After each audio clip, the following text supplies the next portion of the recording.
And if I'm going to work over there and take frames out over there, I put this over there. That way I'm not carrying them across the colony, the face of it. And it just, the less movement you do over the top of the bees as you're manipulating them, the better.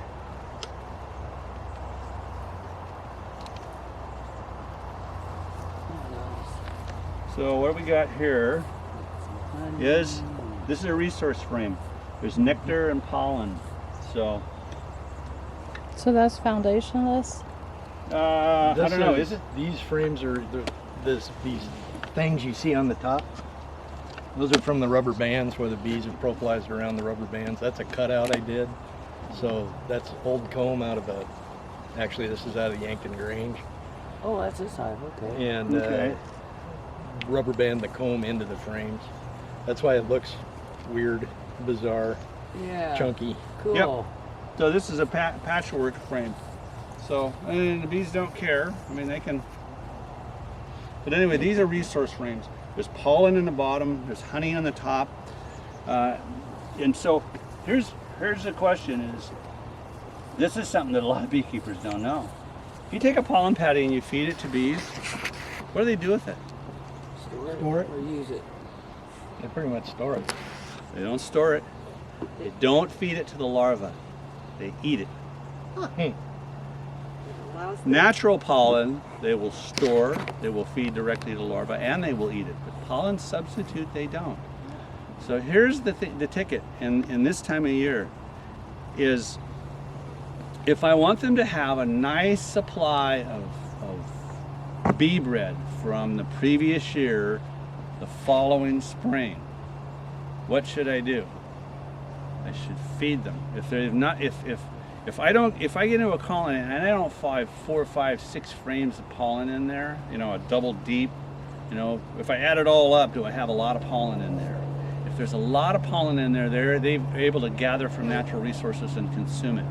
That's cool. That's the best food they can possibly eat. But if there's not a lot of it in there, I get maybe 2 or 3 frames of pollen. I'm going, you know, this time of year I'm going, they're not bringing it in. If I don't see it coming through the front door on a level 1 inspection, if I don't see a lot of bees foraging pollen, bringing it in, and I don't see it in the colony, then I want to say to myself, well, if I want them to raise winter bees, I want them to leave that bee bread alone, because next spring, when it's inclement and they're trying to rear brood in February and March when the rain, that bee bread is what they use. If they can't get out and they've got brood they're rearing, they get into those stores and they feed that pickled pollen. You think about it, it's just in jars. They process it, you know, with bacterium and mandibular secretions, and then they put a thin film of honey over the top of it, and it preserves it, keeps it from molding. And then they'll tear into that and consume it, and then use it to feed brood. But if they don't have that in there, if they don't have that high quality vitamin, mineral, natural pollen variety available, then they're not going to do a very good job getting that brood reared in the spring. So you want them to store that up, turn it into bee bread, and not use it. You know, having several frames of pollen is a really, really good thing. That's a good setup for winter. You want to have pollen and honey both stored in the right place, and have a small brood nest consuming it. So how much honey should they have? Where I come from in the Beaverton and Low area, I leave 50 to 60 pounds of honey on each colony. So they'll eat the honey to feed the brood too, or they use the honey for metabolic processes to heat the hive, okay, for energy to fly, okay. They use the protein to feed brood primarily. If you take 10 forage bees and 10 nurse bees, and chop off their abdomens and then mash them up in a bag with some water and hold them up. The forage bees will be nearly clear, the liquid. The nurse bees will be yellow because there's so much pollen in their bodies. They're the ones that eat pollen. The forage bees don't eat pollen. In fact, if the forage bees want some protein, guess how they get it from? They get it orally from the nurse bees. They feed them. Their mandibular glands are active. They make royal jelly and all that protein-rich secretion. So, you know, if a forager wants something, they'll get it from a nurse bee. They bring the pollen in, and then the nurse bees feed them. that secretion. But the forage bees don't eat and digest pollen. And you do that test sometime. Capture some foragers and mash them up and see, and then find some nurse bees in their frame and mash them up. You know, that kind of cements it in your head. Yellow means they're eating it and it's in their bodies, and no yellow means that they're not. That protein that they have assimilated and has formed the muscles and the structures in their body, that's pretty much what they're left with. They're just some functional protein needs that they get from the nurse bees. So the forest bees and the nurse bees, are they born that way, or No. do they change? They change. So the first part of a bee's life, once it emerges, is hive duties. They start out feeding young larvae and the queen, because their mandibular glands develop right away. And then they clean cells, and then so they'll feed older larvae, they'll clean cells, they'll feed younger larvae, they'll do wax building. You know, they'll secrete wax and be wax builders for a while. They'll be undertakers, they'll be cleaners, you know, hygienic bees. They'll haul the bodies out and throw them out the front entrance, but they'll do all that stuff inside of the hive, and including guarding. And then once they get to that stage, you know, after about 28 days plus or minus 5, they will start foraging.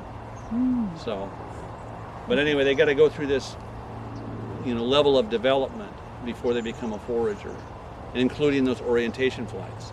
Part of them being in the hive is taking those flights and getting ready to become a forager. So.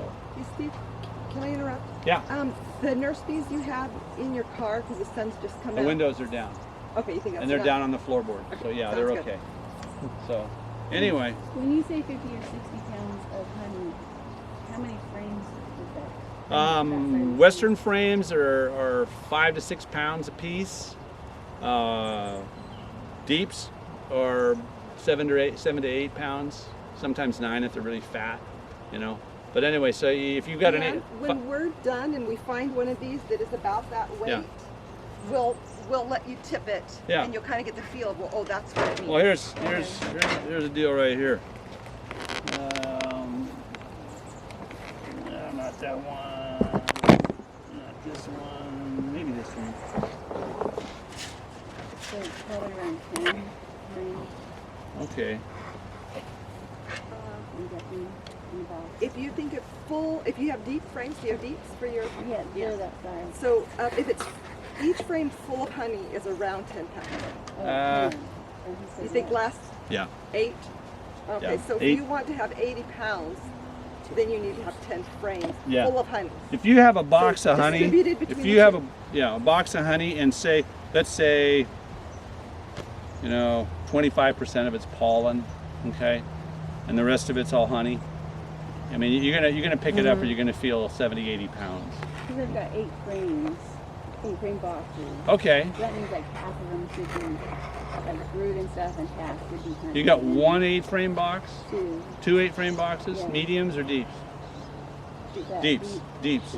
So So let's 8. Well, just do the math. 8 times 8 is 64. Okay, Yeah, it's so 8-pound 64. frames. There's your one box that's got honey in it, and and one box for brood. one box has got brood plus honey around it. Because what you're going to do is you're going to get your brood down in an 8-frame box to 4 frames. Okay, and there'll be 2 frames of resources over here, 2 frames of resources over there. Oh, you don't like me? Well, why not? So anyway, I'm just in your house and tearing it apart. Why don't you like me? So you get one. There's one guard bee. Just what are you doing? This is like a level of defensiveness right here. And they kind of just stay after you too. Yeah. Yeah, they do. Yeah, you'll get one like that. One will It'll- just like follow know, you all the I way walk home. way down there Yeah, until they quit you'll flying get into around these me, hives. and That then- one bee will then I just take stay my with you shoe the off. whole way, in your face. So, but anyway, banging like that, flying out here, just coming up and checking you and flying away is like one level of defensiveness. Buzzing you is second level. Banging you is the third level. Fourth level is stinging you. So. They gave you lots more. Yeah, they do. They're saying something. So what I'm finding out here, just looking through here, is that there are frames of honey and pollen in here. Just by hefting this thing, it told me that there was quite a bit in here. There's another one. So this has got, these are the frames that he's rubber banded up, and the tops of them have got honey. The bottoms are being filled in with nectar, and there's pollen in there. Here's a partial one down here.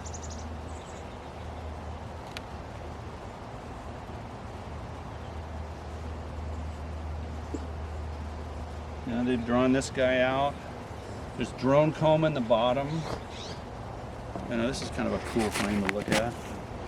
See how they've nailed it down on the bottom edge? But there's drone, comb down on the bottom, and